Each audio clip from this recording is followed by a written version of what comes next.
Em instantes começa a sua aula de revisão de véspera para a PGE do Piauí. Mas antes disso, deixa eu te fazer um convite. No dia 15 de julho, o Aprovação PGE está comemorando seus 10 anos de existência e a gente quer te convidar para o nosso aniversário. Na descrição desse vídeo aqui tem um link e se você clicar nele e se cadastrar, você já vai ganhar diversos presentes, cursos gratuitos, PDFs, bônus, tudo que você precisa para ser aprovado em concursos de procuradoria. Vai ser uma grande festa e a gente te espera lá. E agora, uma boa revisão para a PGE do Piauí. Salve, meu querido aluno, salve, minha querida aluna. Como é que vocês estão?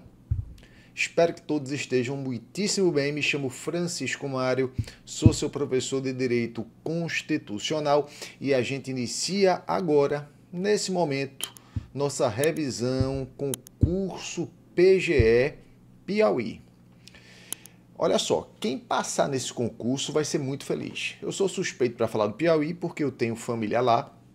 Não sou de lá, sou de Pernambuco, Recife, mas tenho família lá.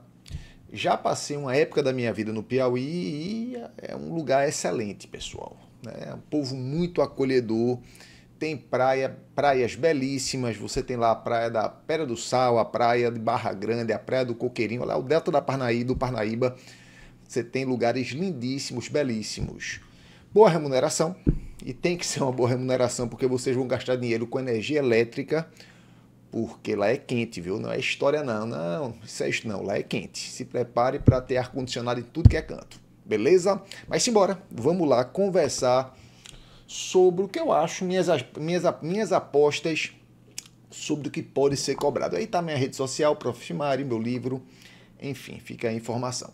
Olha só, o que eu sempre falo, a gente preparar para uma revisão de quase véspera é um exercício de um pouco de sorte e um pouco de estratégia. A gente estuda o que vem sendo cobrado pela organizadora do concurso e com base nisso a gente vai selecionar aqueles temas e aquele estilo que a gente acha que é mais relevante. No caso da gente, a banca ela gosta muito de jurisprudência.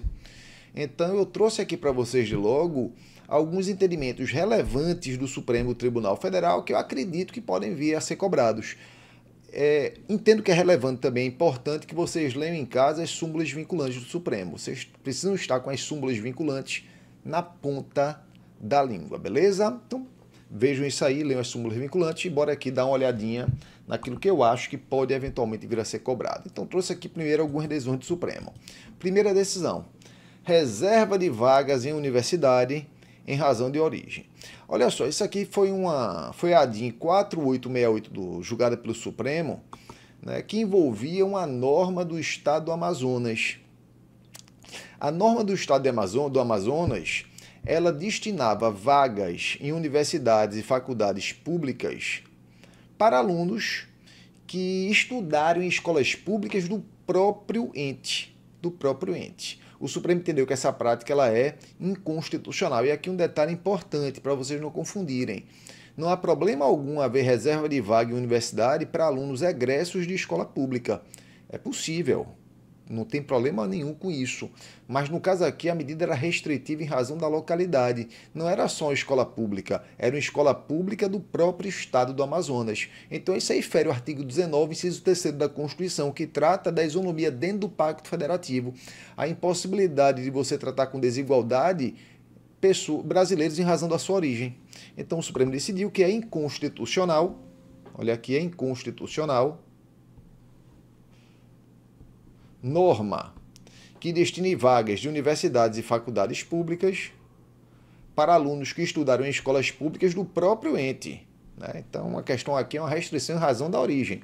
Tal lei ao restringir a cota apenas aos alunos que estudaram no próprio Estado ou, eventualmente, no Distrito Federal, viola o artigo 3º, inciso 4º e o artigo 19, 3º da Constituição, tendo em vista uma restrição injustificável entre brasileiros. E você pode ampliar isso aqui para uma outra situação que o Supremo já tratou também. A gente já mata dois coelhos aqui com a cajadada só. Uma lei também do Estado do Amazonas que determinava a legislação que regia aquele cargo, era uma lei que tratava de ocupação de cargo público, dizia o seguinte, olha, para ocupar esse cargo público aqui, o indivíduo ele deve ter nível superior em uma universidade do próprio estado do Amazonas. O Supremo também declarou a norma inconstitucional. Observe que não há problema algum que a norma determine que para ocupar aquele cargo você tenha que ter nível superior, né? Tenha que ter concluído uma faculdade. Entretanto, você não pode restringir em razão da origem, não pode ser uma faculdade apenas de um determinado ente. Então, com base nisso, o Supremo declarou tais normas inconstitucionais. Vamos aqui para o próximo julgado, questão de licença maternidade e licença adotante. E aqui o Supremo tem uma sorte de decisões que tratam desse tema. No caso específico que eu trouxe para vocês, era uma lei, inclusive uma lei aqui de Pernambuco, que previa um prazo diferenciado para uma servidora, né, que tivesse um filho biológico e de uma servidora caso ela viesse a ter um filho adotivo. Então havia prazos de licenças diferentes, né? Havia uma diferença de prazo entre licença maternidade e licença adotante. O Supremo entendeu que esse tipo de norma ela é inconstitucional. Inclusive, você não pode dar um prazo diferenciado em razão da idade da criança. A lei também previa, né? Criança até tantos anos, o prazo de licença era X, a partir de tantos anos o prazo de licença era Y. Não, o Supremo entendeu que esse tipo de limitação ela é inconstitucional. Os filhos biológicos são equiparados a filhos adotivos e vice-versa.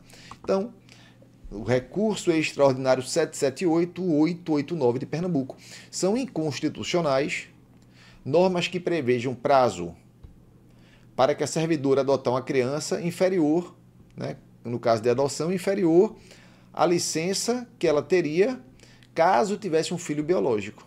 Então não pode ter prazo inferior, tem que ser o mesmo prazo.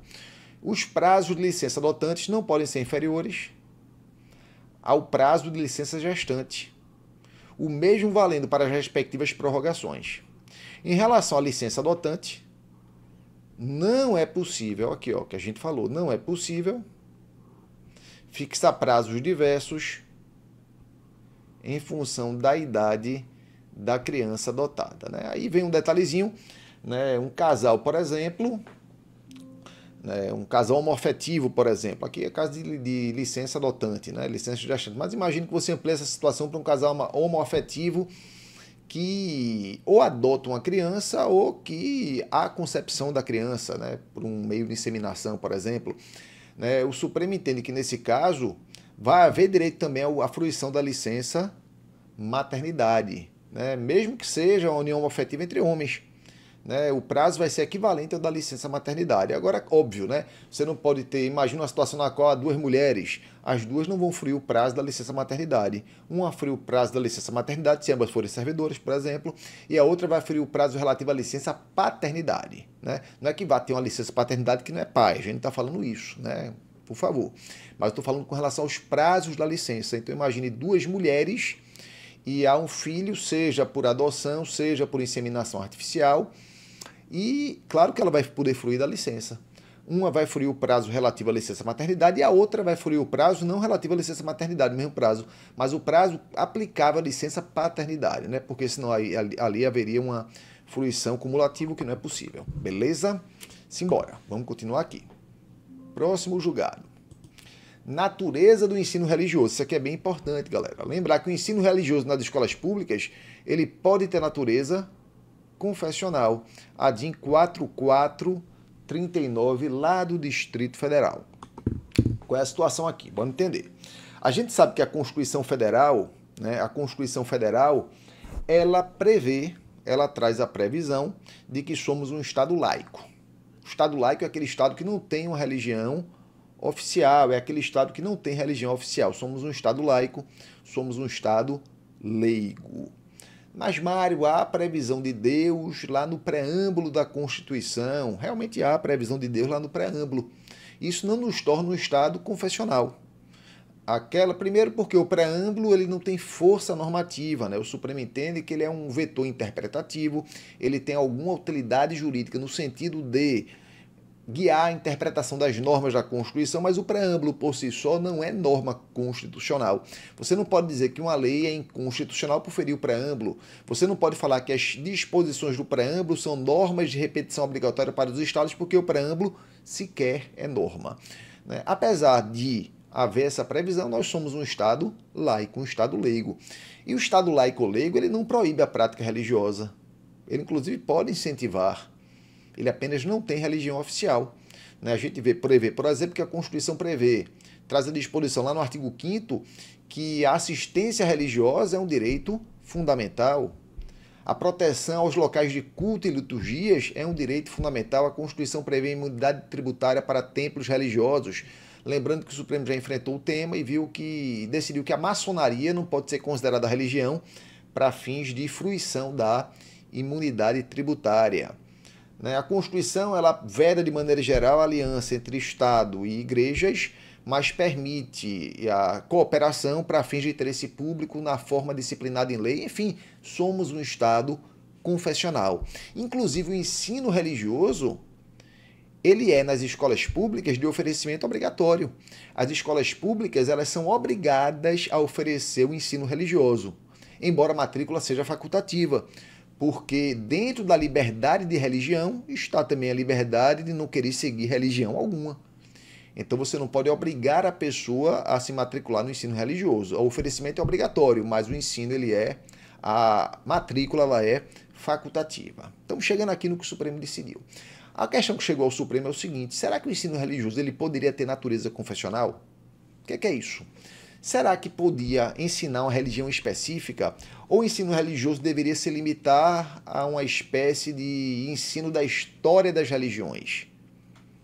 Seria, por exemplo, um ensino religioso laico, leigo, baseado no nosso Estado laico, no nosso Estado leigo. O que é que o Supremo decide? Não, é possível sim que o ensino religioso tenha natureza confessional, é possível ensinar uma certa religião. Então, claro que compete aí ao ente responsável pela administração das escolas públicas consultarem a sociedade, que vai ser atendida por aquele serviço público da escola, com o fim de oferecer as cadeiras daquelas religiões que são as filiadas àquela comunidade. Então, você não vai ensinar uma religião apenas, vai ensinar todas aquelas que são necessárias para atender aquela certa localidade. Então, sim, o ensino religioso na escola pública pode sim ter natureza confessional. Vamos aqui para a próxima.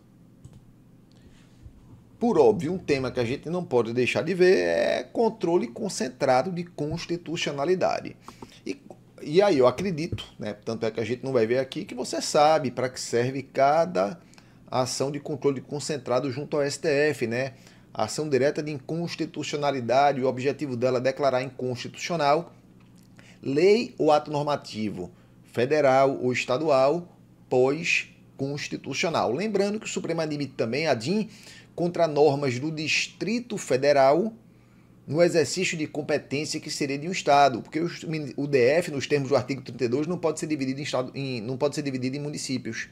Então, o DF, como regra, Distrito Federal, ele acumula competência dos estados e dos municípios. Beleza? Então, se a lei do Distrito Federal tratar, por exemplo, de IPVA, IPVA é tributo de competência estadual. Logo, ele poderia ser objeto de ADIM, porque equivaleria a uma norma estadual, lógico, se for pós-constitucional. Já a norma do Distrito Federal que trate de IPTU, matéria que seria de competência de um município, ela não pode ser impugnada no Supremo via ADIM. Poderia ser via ADPF, Arguição de Descumprimento de Preceito Fundamental. Então, esse é o objeto da ADIM. A DC, o objetivo dela é declarar constitucional leis ou atos normativos federais. Norma federal pós-constitucional. Lembrando que o autor da ADIM, o legitimado, ele tem que comprovar a existência de uma controvérsia judicial relevante para que seja possível o ingresso da ADIM. A ADO, da ADC, A controvérsia judicial relevante é pressuposto para ingressar com a ADC, não com a ADIM. ADO, ação direta de inconstitucionalidade por omissão. O objetivo é declarar a omissão inconstitucional. E a DPF, arguição de descumprimento de preceito fundamental, que é regida pelo princípio da subsidiariedade. Ou seja, quando não couber nenhuma outra ação de controle concentrado, caberá a DPF.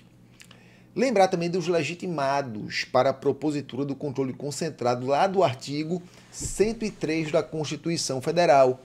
O Supremo divide os legitimados em universais e especiais. Os especiais precisam demonstrar... Tem algum barulho aqui, galera? Não sei se vocês estão ouvindo. Estou vendo aqui que tem uma abelha dentro aqui do escritório, mas deixa a bichinha ali. Não vou mexer com ela, não. Vamos continuar aqui. O Supremo entende que há legitimados universais e especiais. Os universais, eles não precisam demonstrar pertinência temática. Já os especiais, eles precisam demonstrar pertinência temática, que aquela norma objeto da ação, de alguma forma, interfere, né, com a coletividade, que ele tem interesse, com as suas funções, enfim. Né? Então, quem são os legitimados especiais? Os governadores do Estado e do Distrito Federal, as mesas da Assembleia Legislativa e da Câmara do Distrito Federal, as confederações sindicais e as entidades de classe de âmbito nacional. Quem são os legitimados universais? São os demais: Presidente da República, mesa da Câmara, mesa do Senado, Procurador-Geral da República, Conselho Federal da OAB e os partidos políticos representados no Congresso Nacional. Com relação aos partidos políticos, importante lembrar que não é qualquer partido político, ele tem que ter representação no Congresso, ou seja, tem que ter pelo menos um deputado. Oi?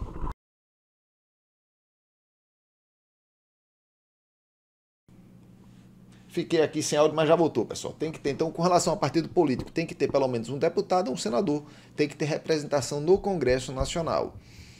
E lembrar ainda entendimento do Supremo de que se o partido político ele tem representação no Congresso, no momento em que ele ingressa com a ação, não há qualquer problema que ele venha a perder essa representação congressual após ajuizada a ação de controle concentrado. Essa perda superveniente de representação no Congresso, ela não vai afetar a ação de controle concentrado ajuizada pelo partido político. Ela ainda assim será julgada até o seu final, beleza? Então, uma revisão muito rápida aqui. O que eu quero conversar com vocês aqui é a questão da revogação do ato normativo objeto da DIN. Então, imagine o seguinte, imagine que se ingressou com a DIN, com a ação direta de inconstitucionalidade, e antes do Supremo julgar a ação, houve a revogação da norma que é objeto. O que é que vai acontecer? Regra. Como regra, haverá perda superveniente do objeto da DIN. Né? Logo, a DIN ela não vai ser conhecida. Então, o que é que pode acontecer aqui? Imagina o seguinte, duas situações diferentes. Primeira situação, se ingressa com a DIN contra a norma já revogada, a DIN não vai ser nem conhecida, vai ser de logo rejeitada, sem resolução do mérito. Segunda situação, se ingressou com a DIN, a norma estava em vigor, e no curso do processo, antes do seu julgamento, ela é revogada. O que é que vai acontecer? Regra geral, a DIN perde o seu objeto. Porque o objetivo da DIN é expulsar da ordem jurídica uma norma inconstitucional. Como a norma já foi revogada, ela já foi excluída da ordem jurídica. Em razão disso, perdeu o objeto. Eventualmente, pessoas que tenham sido lesadas quando aquela norma estava em vigor, elas vão poder procurar restaurar a lesão ao seu direito por meio do controle difuso, ações concretas, ações individuais, não vai ser por meio da DIN. A DIN, o objetivo dela é sanar, preservar a ordem jurídica constitucional. Como a norma já foi revogada, isso já foi resolvido. Então essa é a regra. Mas o que vai cair na sua prova, provavelmente não é a regra, vai ser a exceção. Então vamos aqui para as exceções. Em quais situações o Supremo ainda assim julgará a DIN até seu final? Então, primeira situação, não haverá a perda do objeto da ação e a DIN deverá ser conhecida e julgada caso fique demonstrada que houve fraude processual. Foi o caso tratado pelo Supremo na DIN 3306. Como assim fraude processual? Se a norma é revogada e o Supremo percebe que ela foi revogada, apenas para evitar o julgamento pelo Supremo, apenas para evitar que o Supremo declare essa norma inconstitucional, nesse caso o Supremo irá julgar a ação até o seu final. Então, na hipótese de fraude processual, o Supremo irá julgar até seu final, mesmo com a revogação da norma. Próximo aqui. Não haverá perda do objeto se ficar demonstrado que o conteúdo do ato impugnado foi repetido em outro diploma normativo. Como é que é isso aqui? Nisso aqui, a gente verifica que a norma revogadora ela tem o mesmo vício da norma objeto da ação. Então, imagine o seguinte, uma lei 1, ela é alguém entende que a lei 1 é inconstitucional, o legitimado vai e ingressa com a DIN. Essa lei 1, no curso do processo, é revogada pela lei 2. Mas essa lei 2, ela tem o mesmo vício de inconstitucionalidade da lei 1. Ou seja, o conteúdo, o vício dela foi repetido em outro ato normativo. Então, nesse caso, o Supremo pode continuar a julgar. Como regra, o Supremo exige aí que o autor da ação adite a petição inicial, né? Informe ao Supremo que houve a revogação e foi elaborado um outro diploma com o mesmo ou pior vício de inconstitucionalidade. Ele informa e agora a norma, a DIN, vai se voltar contra essa outra norma. Então, o Supremo ainda assim julgará. E o terceiro caso, se o STF tiver julgado o mérito da ação, tiver já julgado a ação, sem ter sido comunicado previamente sobre a revogação da norma atacada. Aqui é o bom senso, né, galera? Imagina a seguinte situação. Se ingressou com a DIN contra a norma federal ou estadual. O Supremo está julgando que ele está sendo processado e aquela lei ela é revogada. E ninguém comunica ao Supremo. Pessoal, a gente tem milhares de normas. O ministro do Supremo não está todo dia no Diário Oficial vendo que foi revogado, não foi. Ele toma conhecimento da revogação do ato porque alguém comunica a ele, alguma das partes do processo de controle concentrado comunica, olha, a Suprema norma foi revogada. Mas imagine que ela não tenha sido, o Supremo não tenha sido comunicado dessa revogação, ele já julgou. E após ele ter julgado, a parte vai e comunica. O que é que o Supremo vai fazer? Olha, agora eu já julguei, a situação está resolvida. E ele não vai retroceder nem mesmo em série de embargos de declaração. Detalhezinho aqui, ó. Da decisão que julga a DIN, da decisão que julga as ações de controle concentrado junto ao Supremo, a DIN, a ADC, a ADO e a DPF, não cabe ação rescisória e não cabe nenhum recurso, salvo os embargos de declaração. O único recurso cabível, embargo de declaração, se houver erro material, omissão, contradição ou obscuridade, aquelas hipóteses lá do CPC. Então, você pode embargar a declaração, o único recurso cabível. Então, imagine que a norma foi revogada, o Supremo julga, e a parte agora, né, uma das partes opõe os embargos de declaração alegando omissão. Olha, Supremo, você foi omisso porque você não se manifestou sobre a revogação da norma. O Supremo vai responder que não há omissão. Eu não me manifestei porque não fui provocado. Se eu não fui provocado e isso não consta nos autos, não há omissão. O que é que ele vai fazer? Ele vai rejeitar os embargos de declaração e vai manter a decisão. Então tem que comunicar ao Supremo sobre a revogação, senão ele vai julgar até o seu final. Beleza? Vamos aqui para a próxima. Ainda assim, sob controle concentrado, não aplicação do prazo em dobro. A gente sabe que a Fazenda Pública ela tem prazo em dobro para se manifestar. No controle concentrado, não há esse prazo em dobro. Né? Então, não há, nos processos de fiscalização normativa abstrata, a prerrogativa processual dos prazos em dobro para a Fazenda Pública. Então, fica atento a isso aí. Então, o prazo ali é de 15, no caso de recurso ordinário, 15 dias, né, úteis, e no caso de embargo de declaração, 5 dias úteis. Como assim recurso ordinário? Vou explicar para vocês. Olha só, próximo aqui, não se conta em dobro o prazo recursal para a Fazenda Pública em processo objetivo, mesmo que seja para interposição de recurso extraordinário em processo de fiscalização normativa abstrata.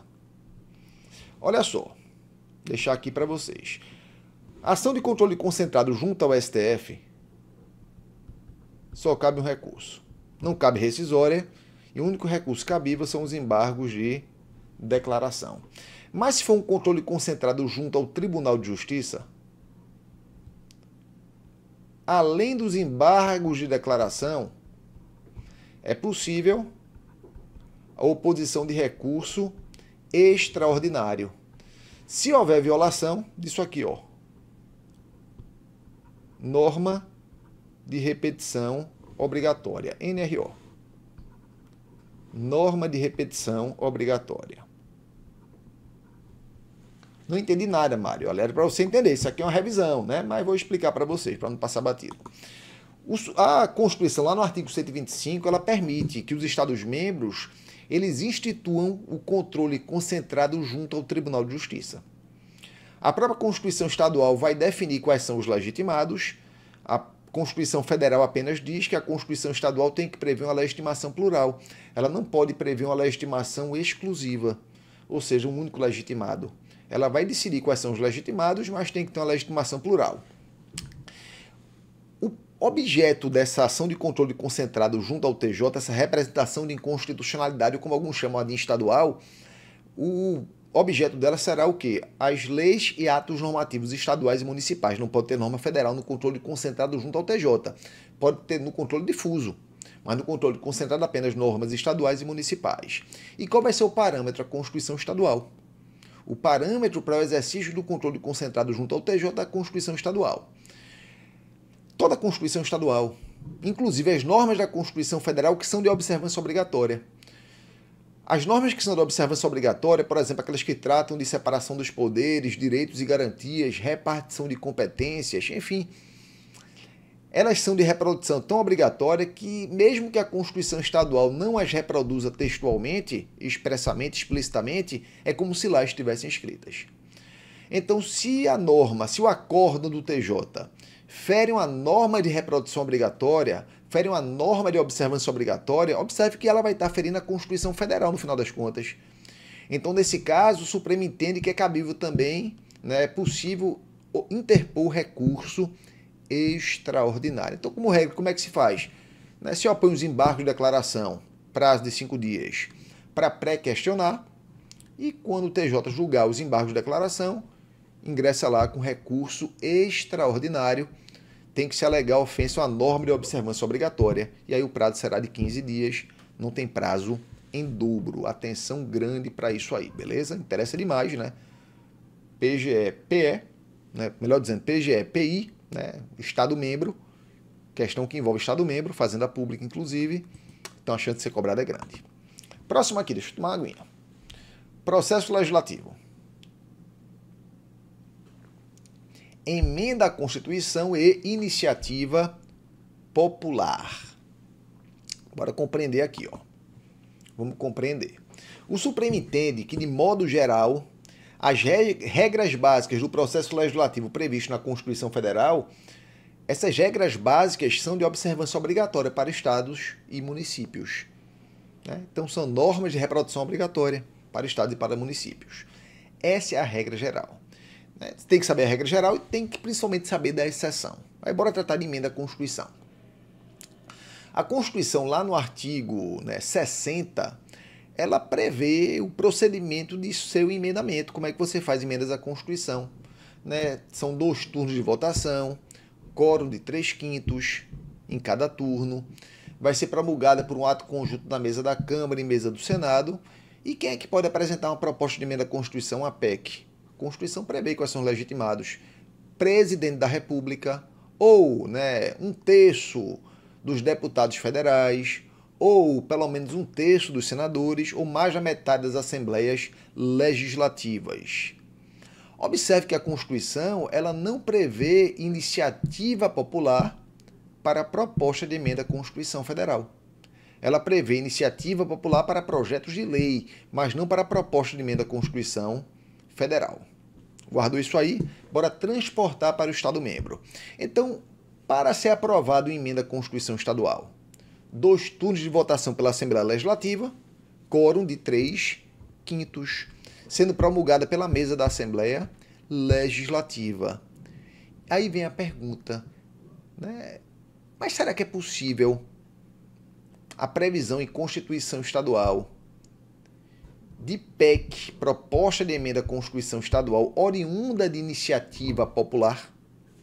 Observa, se você for pela regra geral, você vai dizer que não, como a Constituição Federal ela não permite emenda à Constituição Federal fruto de iniciativa popular, se você transporta isso para o Estado-membro, utilizando a regra geral, com a regra geral, repito, que as regras básicas do processo legislativo federal são aplicáveis compulsoriamente aos estados e aos municípios. Se você transportar isso, você vai responder na hora. Não, então não é possível PEC estadual de iniciativa popular. Mas aí é uma exceção. O Supremo admite, sim, PEC, a Constituição Estadual, fruto de iniciativa popular. Olha só. Então, como é que o Supremo faz? Tratado isso na ADIM 825. Emenda à Constituição Federal. Não é possível. Estamos tratando aqui de iniciativa popular, Então, PEC, a Constituição Federal, fruto de iniciativa popular. Não é possível, tendo em vista a rigidez formal da Constituição. Ou seja, para alterar a Constituição tem que respeitar o procedimento lá previsto nela, e a Constituição não prevê essa PEC de iniciativa popular. Se for emenda à Constituição Estadual, olha só, apesar da Constituição Federal não autorizar a PEC de iniciativa popular para emendas ao próprio texto, né, como a gente viu, a iniciativa para normas infraconstitucionais. Isso não impede que constituições estaduais tragam previsão de iniciativa popular para a sua própria alteração. Então, nesse caso aí, se aplica a ideia de soberania popular, princípio democrático, e você possibilita, beleza? Muita atenção para isso. Próximo aqui, ó. Regime jurídico de servidor público e iniciativa privativa do governador. Quando a Constituição, você vai lá na Constituição, né, naquilo que ela trata, lá no artigo 61, né, daquelas matérias que são de iniciativa privativa do presidente da República, você vai encontrar que uma das matérias que são de iniciativa privativa para o presidente em projeto de lei são aquelas que tratam de regime jurídico de servidor público. Então você transporta isso também para o Estado. Então, para servidor público estadual, o projeto de lei deve ser de iniciativa do governador. Para servidor público municipal, o projeto de lei que trate de regime jurídico deve ser de iniciativa privativa do prefeito. Por causa disso, são inconstitucionais leis estaduais de iniciativa parlamentar que disponham sobre o regime jurídico de servidores públicos, direitos e deveres. Tendo em vista que o artigo 61, parágrafo 1º, 2º C da Constituição, é norma de observância obrigatória em razão do princípio da simetria. Então, muita atenção a isso aqui. Isso aqui é algo relevante, inclusive muito presente na vida do dia a dia do procurador do Estado. Medida provisória e contrabando legislativo.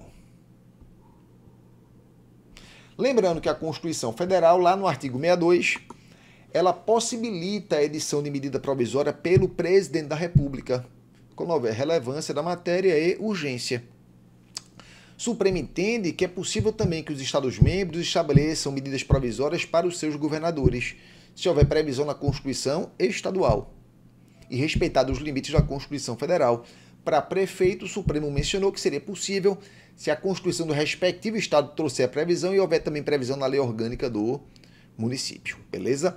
Olha só, a medida provisória é um ato legislativo de natureza de caráter temporário, né?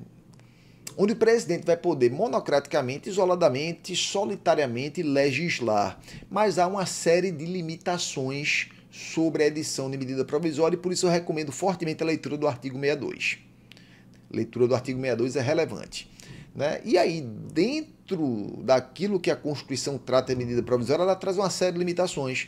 Então, medida provisória não pode tratar de direito penal, direito processual, né? Por exemplo, não pode tratar de matéria reservada à lei complementar, porque a medida provisória é um ato equivalente a uma lei ordinária, então não pode tratar de matéria reservada à lei complementar, além de outras limitações que a Constituição, que o Supremo entende, numa interpretação, né, sistemática, né? Por exemplo, não pode reduzir proteção ambiental por meio de medida provisória. Então você tem limitações expressas, são aquelas do 62, e limitações implícitas, né, que são do entendimento do Supremo. E uma situação muito comum que havia e que o Supremo enfrentou é a questão do contrabando legislativo. O procedimento de conversão de MP em lei é um procedimento bem célere, né? Inclusive, há prazos para a MP ser votada. Então, o procedimento realmente é um procedimento bem célere. Se ela, não for, ela tem a duração de 60 dias, prorrogáveis por mais 60.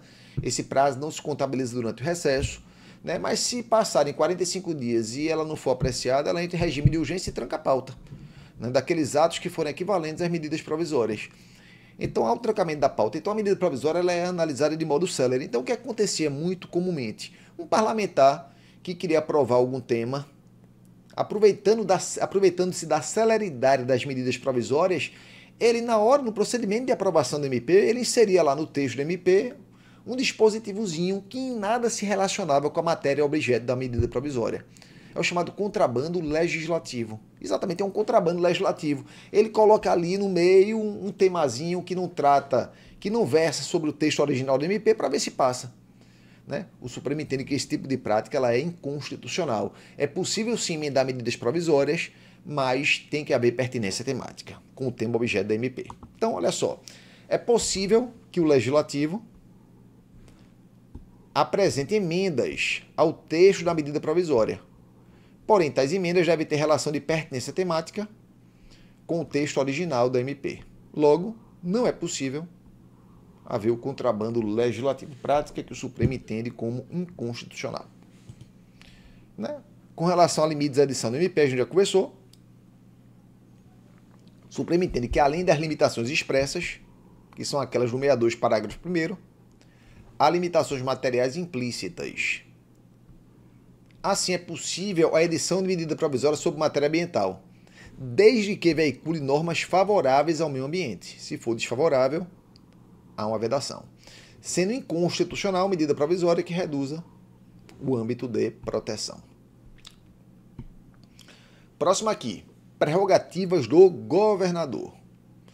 A gente sabe que o presidente da República tem uma série de prerrogativas, né? O presidente da República, ele só pode responder por atos que tenham nexo com o exercício da função presidencial, mas ainda assim, para ele ser processado penalmente, né, ou por crime de responsabilidade, a Câmara tem que autorizar pelo quórum de 2/3. Né? O Supremo, ele só pode ser preso em razão de decisão penal condenatória, não pode ser preso em flagrante, cautelarmente, enfim, ele tem uma série de prerrogativas. O governador, como regra, não tem essas prerrogativas, pessoal. Essas prerrogativas aí, essas imunidades, elas são do presidente da República. Né? Presidente da República, se ele comete infração penal comum, é julgado pelo STF, crime de responsabilidade, Senado Federal. Né? Mas, claro que ele, apesar de não ter essas prerrogativas do presidente, ele tem prerrogativas ligadas ao próprio Pacto Federativo e à separação dos poderes. Né? Então, como é que funciona aqui? Né? Será que você pode convocar o Congresso Nacional? Ele pode convocar um governador? Lembrar que convocar é obrigatório. A prestar depoimento de CPI? Então, olha só. Governador. Convocação para depor em CPI federal. Não é possível a convocação de governadores de Estados-membros da Federação por comissão parlamentar de inquérito, instaurado pelo Senado, poderia ser também na Câmara, sob pena de ofensa ao princípio da separação dos poderes e a autonomia federativa dos Estados-membros, né? Então, feriria o princípio federativo e fere também a separação dos poderes. É o legislativo convocando a autoridade do executivo sem que haja previsão legal. Essa convocação pode ser de autoridades subordinadas ao executivo, mas não ao próprio chefe do executivo. Então, olha só, será que a CPI federal poderia convocar o presidente da República? Não poderia. Não poderia convocar. Ele pode convocar um ministro de Estado, aí beleza, que é uma autoridade subordinada à presidência da República, mas o próprio presidente ele não pode convocar. Nesse caso, apesar de não haver ofensa ao Pacto Federativo, porque é tudo federal, haveria ofensa à separação dos poderes. Quando a CPI federal convoca um governador, há uma dupla ofensa. Há a ofensa à separação dos poderes e ao Pacto Federativo. Uma CPI de Assembleia Legislativa poderia convocar o governador? Uma CPI estadual poderia convocar o governador? Também não poderia. Haveria ofensa à separação dos poderes. Ela poderia convocar um secretário de Estado. Então, cuidado com isso aí. Lembrar ainda que, com relação às CPIs, a Constituição fixa os requisitos para criar. Né? Tem que ter um requerimento de pelo menos 1/3 da Casa Legislativa. Tem que ter o apontamento de fato determinado e deve funcionar por prazo certo. O Supremo entende que, reunidos os 3 requisitos, a criação da CPI ela é obrigatória. O presidente da Casa Legislativa não pode negar a criação de CPI, nem pode submeter o requerimento de criação a uma deliberação plenária. As maiorias não podem obstacularizar a criação de uma CPI. CPI configura direito das minorias. Se uma maioria pudesse obstacularizar e impedir a criação de uma CPI, quem tivesse maioria no Legislativo nunca seria fiscalizado. O mesmo vale para a CPI na Assembleia Legislativa, beleza? Os mesmos requisitos. 1/3 da Assembleia, né, apuração de fato determinado e funcionamento por prazo certo. Lembrar que CPI ela tem poder de investigação próprio da autoridade judicial.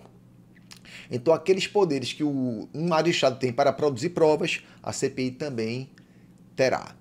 Claro que ela não pode tratar daquilo que está sob reserva de jurisdição. Aquilo que a Constituição ela determina que depende de ordem judicial. Então, CPI não pode, por exemplo, determinar a violação de domicílio. CPI não pode determinar a interceptação telefônica. CPI não pode determinar medidas cautelares, porque CPI não condena, CPI investiga. Se ela investiga, ela não pode determinar medida cautelar, como, por exemplo, apreensão de passaporte, suspensão de contrato, suspensão de licitação. Proibição de se ausentar do país. Nada disso ela pode fazer, que são poderes cautelares, CPI não tem esses poderes cautelares. Mas ela pode, por exemplo, convocar testemunhas para depor. Ela pode realizar prisão em flagrante. No caso de flagrante, ela poderá realizar a prisão. Ela pode determinar acesso a dados públicos. Ela pode determinar acesso a dados fiscais, bancários e telefônicos. Não é interceptação telefônica, são dados bancários, movimentação financeira, dados fiscais, movimentação fiscal, declaração de imposto de renda, bem como dados telefônicos, não é interceptação. Dado telefônico, ela sabe que fulaninho ligou para cicraninho a tal hora. Mas ela não sabe o conteúdo da comunicação. O conteúdo da comunicação e interceptação telefônica depende de ordem judicial. Beleza? Então fica aí uma revisão rápida aí sobre poderes de CPI. Ainda sobre o governador aqui, ó. Ausência de necessidade da aprovação da Assembleia para que o governador seja processado por crime comum. A gente já conversou sobre isso aqui. Para presidente, a Câmara tem que autorizar pelo quórum de 2/3, mas isso não vale para governador, né? Então é desnecessária a autorização prévia da Assembleia Legislativa para que o STJ receba denúncia ou queixa-crime e instaure ação penal contra o governador do Estado por crime comum. Logo, eventual previsão na Constituição, em tal sentido, é inconstitucional. Ademais, o recebimento da denúncia ou queixa-crime pelo STJ não acarreta o imediato afastamento do governador. Porém, é possível que o STJ, de forma expressa e fundamentada, aplique medida cautelar de afastamento, bem como outras medidas cautelares. Vamos compreender isso aqui. Governador do Estado, quando ele comete infração penal comum, ele é julgado pelo Superior Tribunal de Justiça. O STJ ele não precisa pedir autorização à Assembleia para instaurar o processo pela prática de infração penal comum contra o governador, diferente do presidente. Como a gente viu, o presidente, tanto infração penal comum quanto crime de responsabilidade, a Câmara tem que autorizar pelo quórum de 2/3. Né? Se a Câmara autoriza e o STF recebe a denúncia, o presidente automaticamente ficará afastado de suas atribuições pelo prazo de até 180 dias. Se a Câmara autoriza por 2/3 e o Senado Federal instaura o processo por crime de responsabilidade, o presidente ficará automaticamente afastado de suas atribuições pelo prazo de até 180 dias. Esse afastamento ele é automático. O STF recebeu, presidente é afastado. Senado instaurou o processo por crime de responsabilidade, presidente é afastado. Isso não vale para o governador. Se o STJ receber a denúncia ou queixa-crime contra o governador, isso não vai acarretar o imediato afastamento do governador. Mas nada impede que o STJ defira uma cautelar para afastar o governador. Observe que é diferente. Não é um afastamento automático, é um afastamento que depende de decisão específica nesse sentido. Então, cuidado com isso aí e não confunda.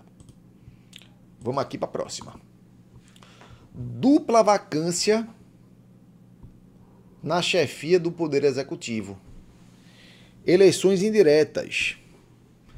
E autonomia para estabelecer a respectiva solução normativa. Vamos compreender isso aqui, meu povo. Olha só, o que é a vacância do cargo? A vacância do cargo, bora começar pela do presidente da República, é o afastamento definitivo. Né? O presidente morreu, ou renunciou, ou sofreu impeachment, enfim. A vacância decorre de um afastamento definitivo. Se o presidente é afastado definitivamente, o cargo é declarado vago, o vice assume. E vida que segue, a gente fica sem vice. O presidente da Câmara não passa a ser o vice, não. A gente fica sem vice. A gente vai ter o presidente e o cargo de vice fica vago. Mas se agora o vice, que é presidente, ele também perde o cargo, ocorre a dupla vacância. Eu vou ter a vacância do cargo de presidente e de vice. O presidente da Câmara assume, mas não em caráter definitivo. Ele assume apenas temporariamente, porque serão realizadas novas eleições. E como é que serão realizadas essas novas eleições? Depende. Depende de quando ocorreu a última vacância. Se a última vacância ocorrer no primeiro biênio, nos primeiros 2 anos de mandato, você vai ter novas eleições diretas no prazo de 90 dias, após aberta a vaga. O povo escolhe novamente o presidente da República e vice. Se a dupla vacância ocorrer no último biênio, nos últimos 2 anos, você vai ter eleições indiretas pelo Congresso no prazo de 30 dias. Então tem eleição indireta no Brasil ainda, é nesse caso específico, quando ocorre a dupla vacância do presidente e do vice no último biênio do mandato. Então é assim que funciona. Em ambos os casos, no primeiro ou no segundo biênio, quem ganhar as eleições vai fazer o mandato tampão, ou seja, ele só ficará o tempo que falta para completar o mandato do antecessor. Ele não fica mais 4 anos não, hein? Então só completa o mandato do antecessor. É assim que funciona em nível federal. Será que isso é de reprodução obrigatória para estados e municípios? A resposta é não. Estados e municípios têm autonomia para tratar da situação de modo diverso. Então, olha o que diz aqui. Os estados possuem autonomia relativa à solução normativa do problema da dupla vacância da chefia do Poder Executivo, não estando vinculados ao modelo e ao procedimento federal. Mas aí, cuidado. Significa o quê? Bora primeiro entender o que é que significa. Que o Estado pode tratar de um prazo diferente, falar o seguinte, olha, se ocorrer no primeiro biênio, eleições diretas, nos últimos 3 anos indiretas, ou sempre vai ser eleição direta, enfim, ele pode tratar do prazo de forma diferente. Primeiro ponto é esse. Entretanto, é necessário que trate estabelecendo eleições. Tem que ter eleição. Ele não pode falar, por exemplo, que se houver a dupla vacância, o presidente da Assembleia Legislativa assume de modo definitivo. Não, isso não é possível. Né? Vai ter que ter eleição, diretas ou indiretas. Inclusive, no caso de eleição indireta, a Constituição fala na forma da lei. Essa lei que vai regular essa eleição indireta é uma lei do próprio Estado-membro. Em cuidado, legislar sobre o direito eleitoral é competência privativa da União. Mas, no caso, essa lei que vai regular as novas eleições indiretas, as eleições indiretas, melhor dizendo, no caso de dupla vacância, no Executivo Estadual, essa lei específica é uma lei do próprio Estado-membro. Se fosse do município, é uma lei do próprio município. Então, isso vai ser regulado por uma lei local.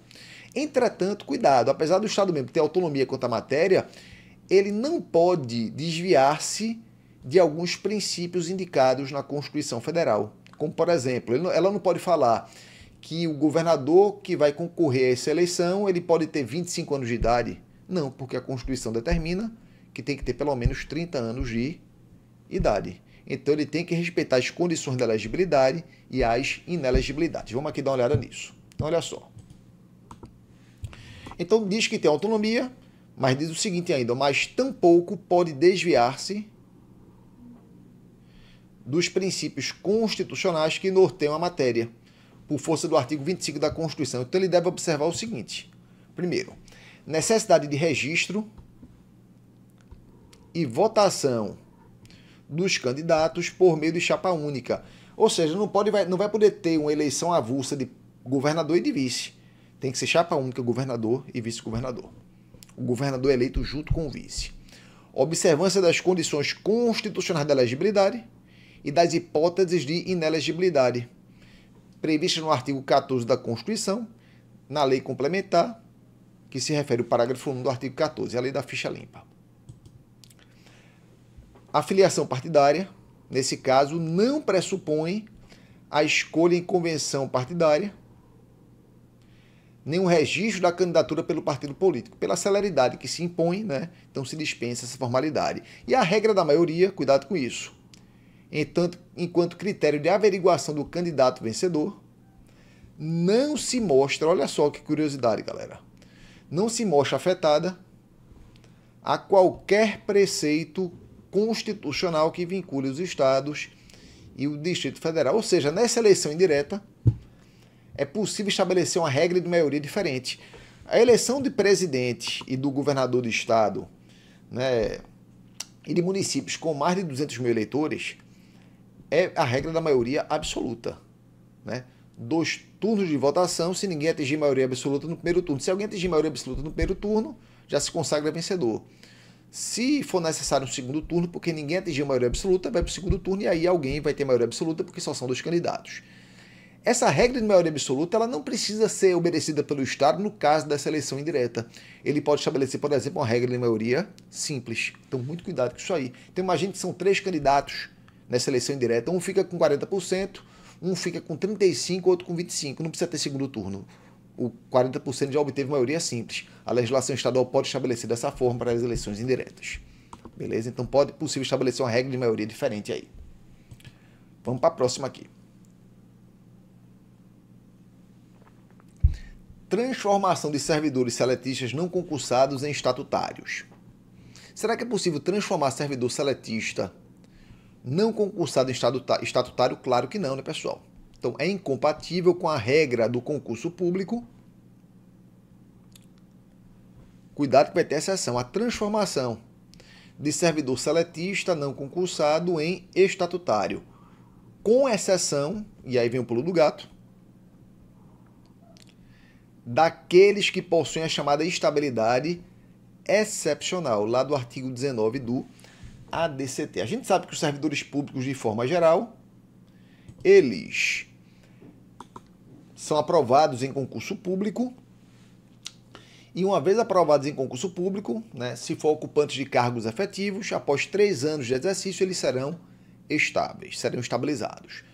Né? Lembre que para a magistratura não é estabilidade, é vitaliciedade e é com 2 anos de exercício. Para o Ministério Público não é estabilidade, é vitaliciedade, também com 2 anos de exercício. Mas, para os demais servidores que ocupam cargos efetivos, eles estão estáveis com 3 anos de exercício. Sim, com relação ao magistrado, lembra, se for ingresso para tribunal, o magistrado ele é vitaliciado no momento da posse. Ele adquire vitaliciedade no momento que é empossado. O ministro Supremo, né, mesmo que seja de fora da magistratura, no momento que ele é empossado, é que ele adquire a vitaliciedade. Mas se ingressou para o concurso público, né, vai ingressar como juiz substituto de primeira entrância e adquire a estabilidade após, adquire a vitaliciedade, após 2 anos de exercício. Mas servidores públicos, que é o que interessa aqui, para o julgado, são estáveis após 3 anos de exercício, quando ocupam cargos efetivos. Mas você tem uma exceção. É aquela galera que assumiu antes de 88 e não fez concurso público. É a chamada estabilidade excepcional. Se a pessoa permaneceu ininterruptamente no emprego público durante 5 anos, ou no cargo público durante 5 anos, e a Constituição entrou em vigor, esse pessoal, mesmo não tendo ingressado via concurso público, eles vão adquirir a estabilidade, chamada estabilidade excepcional. Então é possível que alguém tenha estabilidade sem fazer concurso público, sim. No caso do artigo 19 do ADCT, que prevê essa estabilidade excepcional, se dá para quem? Para aqueles que não fizeram concurso e ficaram 5 anos ininterruptamente antes da promulgação da Constituição do serviço público. Mas aí vem o pulo do gato. Muito cuidado com isso. Você vai fazer concurso público, vai ser procurador do estado do Piauí, eu acredito fortemente que isso vai acontecer, e você vai ocupar um cargo efetivo. Após 3 anos, você vai adquirir a estabilidade. E você vai se filiar a um regime próprio de previdência social, o RPPS. Vai se filiar ao regime próprio de previdência social. Porque você ocupou um cargo efetivo. Mas será que esses servidores que tinham estabilidade excepcional, ou têm estabilidade excepcional, será que também eles participam do RPPS, ou eles são vinculados ao regime geral de previdência social? Olha só o que o Supremo entendeu. São admitidos no regime próprio de previdência social exclusivamente os servidores públicos civis detentores de cargo efetivo. Galera, para ocupar cargo efetivo tem que ter feito concurso público. Aquela galera do artigo 19 do ADCT, apesar de ter estabilidade excepcional, não ocupa cargo efetivo. Então o Supremo continua, o que exclui os estáveis na forma do artigo 19 do ADCT e demais servidores sem concurso público. Todo esse pessoal aqui, ele será vinculado ao RGPS, ao Regime Geral da Previdência Social. Quem ocupa cargo efetivo é vinculado, né, ao RPPS. Então, cuidado com isso aí. É claro que a gente teve transições, né, emendas à Constituição que relativizou essa situação, mas essa é a regra geral ainda. Beleza? E claro que a gente não pode deixar de conversar sobre a advocacia pública. Pode ser cobrado na prova de vocês alguma questão envolvendo a advocacia pública. Então, olha só. Lembrar que a advocacia pública, as procuradorias fazem parte do poder executivo. Por isso que é inconstitucional emenda à Constituição Estadual de iniciativa parlamentar que trata sobre competências da Procuradoria-Geral do Estado, tendo em vista que tal matéria é de iniciativa privativa do governador. Então, se pertence ao executivo, o tratamento tem que ser por proposta ou projeto de lei de iniciativa do governador, e não de iniciativa de um parlamentar. Remuneração, né? Os procuradores do Estado têm o direito a recebimento de honorários de sucumbência. Lembrar que o valor da soma dos honorários e os subsídios não pode ultrapassar o teto constitucional de 90,25% do que recebe o ministro do STF. A DIN 6163. Lembrar também, né, que é inconstitucional norma estadual que assegura aos procuradores algumas prerrogativas que são relativas à magistratura e membros do Ministério Público. Então, procurador do Estado não pode ter vitaliciedade, não pode ter inamovibilidade, não tem independência funcional, né? Tem outra coisa é a autonomia intelectual para elaborar suas teses, né?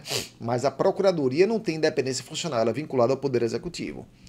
Não pode ter porte de armas, independentemente de licença ou registro, nem pode ter foro para prerrogativa de função. Cuidado, o foro para prerrogativa de função pode ser dado ao Procurador-Geral do Estado. Porque o Procurador-Geral do Estado ele tem um status equivalente a um secretário de Estado. Então, a Constituição do Estado pode prever que o julgamento se um secretário de Estado praticar uma infração penal, ele seja julgado pelo Tribunal de Justiça. Isso também pode valer para o Procurador-Geral do Estado, né? O chefe da instituição que tem ali vinculado diretamente ao governador, logo tem status de secretário de Estado. Mas para os procuradores da carreira ali, né, os procuradores ali da base, não é possível ter esse foro por prerrogativa de função. E lembrar também do princípio da unicidade da representação. Olha só, a representação judicial, isso deriva do artigo 132 da Constituição. A representação judicial, a consultoria jurídica do Estado, incluindo autarquias e fundações, deve ser feita pela Procuradoria-Geral do Estado. É o princípio da unicidade da representação judicial e da consultoria jurídica dos estados e do Distrito Federal. Lembre que as procuradorias não podem atuar na defesa de empresas públicas e economia mista. Então, a Procuradoria-Geral do Estado, ela faz a representação judicial, a consultoria jurídica de quem? Do próprio Estado, administração direta, e das pessoas jurídicas de direito público, autarquias e fundações públicas. As de direito privado, economias mistas e empresas públicas, não podem ser feitas a representação judicial, a consultoria jurídica não pode ser feita pela Procuradoria-Geral do Estado. Cuidado com isso aí, não pode representar. Se houver essa previsão ela é inconstitucional. Mas fixada quem ela representa, vale o princípio da unicidade da representação. Por quê? Porque não é possível criar um órgão autônomo, é a regra geral, tem exceção. Não é possível criar um órgão autônomo distinto da Procuradoria para fazer essa representação em consultoria. Não pode ter, por exemplo, uma Procuradoria autárquica. Não.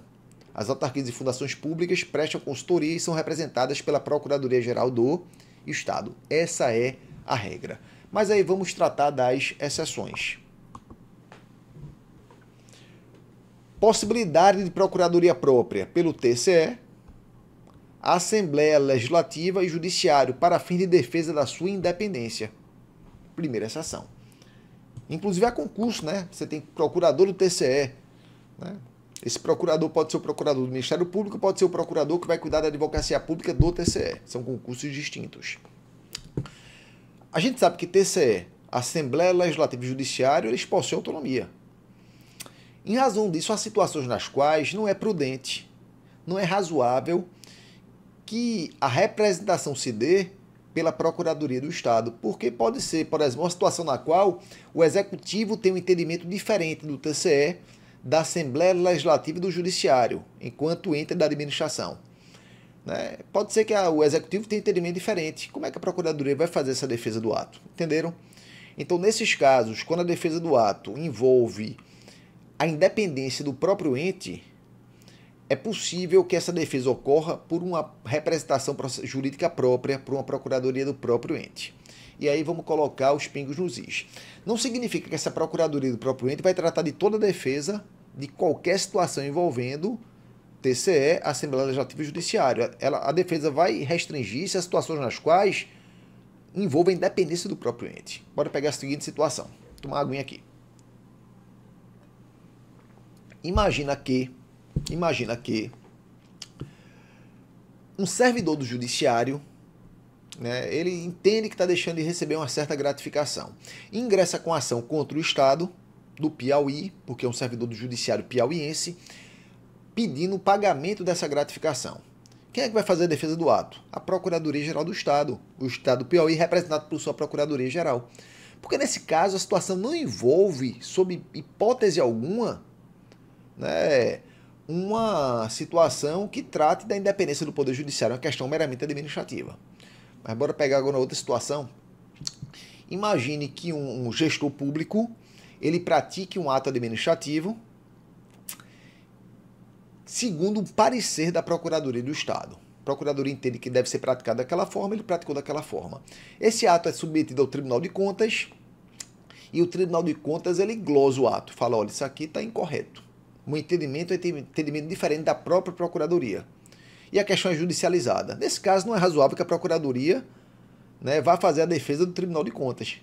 Porque o entendimento do Tribunal de Contas é incompatível com o da própria Procuradoria. Perceberam? Então, nesse caso, a defesa vai ser feita pela representação processual, pela Procuradoria do próprio Tribunal de Contas. Então, fiquem atentos a isso aí, essas diferenças.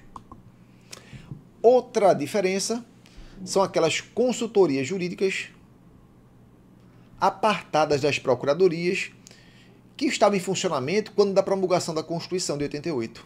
Né? Então imagine que uma Secretaria de Estado tinha uma consultoria jurídica própria antes mesmo da Constituição de 88, então elas podem continuar a funcionar. Não é possível criar novas, mas aquelas que já existiam antes da Constituição podem continuar a funcionar. Isso é uma regra de transição, está no artigo 69 do ADCT. O Supremo entende ainda que é possível que as universidades públicas, em razão da sua autonomia administrativa, também tenham procuradorias próprias. Aqui em Pernambuco, por exemplo, a gente tem a Universidade de Pernambuco, que tem a Procuradoria da UPE. É um concurso público próprio, que não se confunde com o concurso da Procuradoria-Geral do Estado, porque é possível que as universidades públicas, em razão da sua autonomia, também tenham procuradorias próprias, beleza? Então, é uma terceira exceção que não está nem aqui no slide. Então, é isso, pessoal. É isso que eu queria conversar com vocês. Como eu falei, o papel aqui do professor é tentar adivinhar, segundo uma certa estratégia, aquilo que pode ser cobrado. Então a gente fez uma revisão aqui bem ampla, bem horizontal, né? Espero que sirva para a sua prova objetiva, ou até mesmo, né, para uma segunda fase aí, que a gente aprofundou alguns conceitos. Estou na torcida por você, eu estou de mãos dadas com vocês, na torcida para que dê tudo certo, você faça uma excelente prova, tenha calma, tenha tranquilidade. Os enunciados da Sebrasp muitas vezes são longos, então leia os enunciados com calma para não passar batido nenhum pontozinho, não deixar de pontuar em uma questão que às vezes é uma questão besta, mas pelo cansaço você passa batido. Então leia com calma o enunciado. Esse é um dia importante para a sua vida. Trate a sua prova com essa importância. Se tiver alguma dúvida, me procura lá no meu Instagram, que eu estarei de braços abertos para ter a eventual dúvida que você tenha a ter. É o Prof. Mário. Beijo, um abraço e até a próxima.